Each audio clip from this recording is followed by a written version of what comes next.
শেখ হাসিনার পতনের পর ভারত বাংলাদেশ সম্পর্ক এখন তলানিতে। এক সময়ের বন্ধু দেশ হিসেবে পরিচিত ভারত এখন বাংলাদেশের জনগণের কাছে বয়কটের বিষয়। এমন পরিস্থিতিতে আরেক প্রতিবেশী দেশ পাকিস্তানের সঙ্গে বাংলাদেশের সম্পর্ক পাচ্ছে নতুন মাত্রা। বিভিন্ন কারণে বাংলাদেশের সঙ্গে সম্পর্ক জোরালো হচ্ছে পাকিস্তানের। এরই ধারাবাহিকতায় ঢাকা সফরে আসছেন পাকিস্তানের উপপ্রধানমন্ত্রী ও পররাষ্ট্রমন্ত্রী ইসহাক দার। রাষ্ট্রীয় আমন্ত্রণে চলতি বছরের ফেব্রুয়ারিতে বাংলাদেশ সফর করবেন তিনি। আসন্ন এই সফরকে যুগান্তকারী বলে উল্লেখ করা হচ্ছে, কারণ 2012 সালের পর পাকিস্তানের কোনো পররাষ্ট্রমন্ত্রীর এটাই প্রথম বাংলাদেশ সফর হতে যাচ্ছে। শুক্রবার পাকিস্তানের সংবাদ মাধ্যম এক্সপ্রেস ট্রিবিউন এক প্রতিবেদনে এমনটাই বলেছে।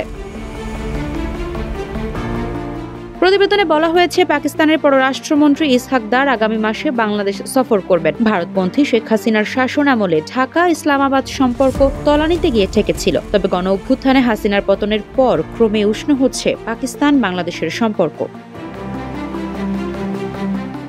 এর আগে বাংলাদেশকে পাকিস্তানের হারিয়ে যাওয়া ভাই আখ্যা দিয়ে যে কোনো উপায়ে ঢাকার পাশে থাকার কথা জানান ইসহাক দার। বৃহস্পতিবার রাজধানী ইসলামাবাদে এক সংবাদ সম্মেলনে ইসহাক দার এমন মন্তব্য করেন বলে জানায় দেশটির ইংরেজি দৈনিক মিনিট মিরর।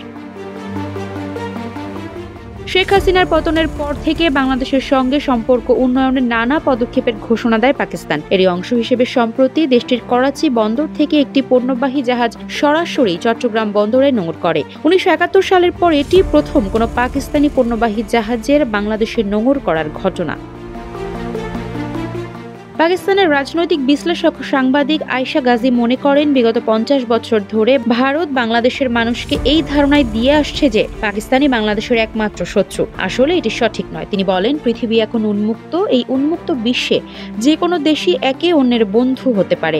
ভারত এটাও বোঝাতে চাইতো যে ভারতের কারণেই বাংলাদেশ সৃষ্টি হয়েছে। গত 16 ডিসেম্বর নরেন্দ্র মোদীর দেওয়া বক্তব্য সেটিরই ইঙ্গিত দেয় বলেও মন্তব্য করেন আয়েশা। ভারত এমন ধারণাও ছড়িয়েছে যে বাংলাদেশ কখনোই ভারতের বিরুদ্ধে দাঁড়াতে পারবে না, কারণ ভারত বাংলাদেশের চারদিক জুড়ে রয়েছে। এখন বাংলাদেশের সঙ্গে যদি পাকিস্তানের সম্পর্ক উন্নত হয়, তবে ভারতের চারিদিকে পাকিস্তানের বলয় বাড়বে, যা ভারত চায় না, এমনটাই মনে করছেন এই রাজনৈতিক বিশ্লেষক।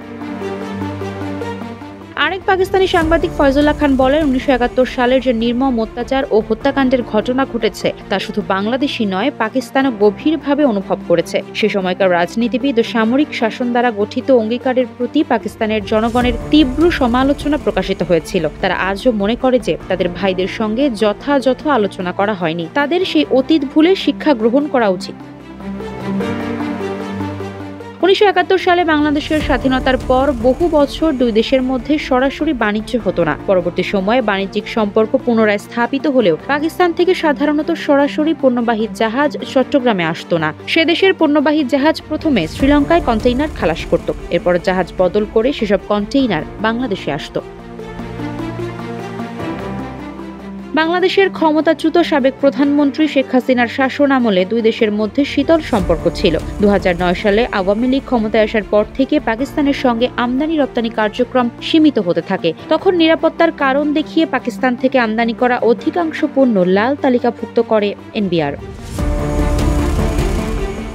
অধ্যাপক ডক্টর মোহাম্মদ ইউনূসের নেতৃত্বাধীন অন্তর্বর্তী সরকার ক্ষমতায় আসার পর পাকিস্তানের অনুরোধে গত 29 সেপ্টেম্বর লাল তালিকা থেকে মুক্ত হয়েছে দেশটির সব ধরনের পণ্য। তবে শুধু এক্ষেত্রে নয়, বাংলাদেশ ও পাকিস্তানের সম্পর্ক উন্নয়নে আরও অনেক তৎপরতাই দেখা যাচ্ছে।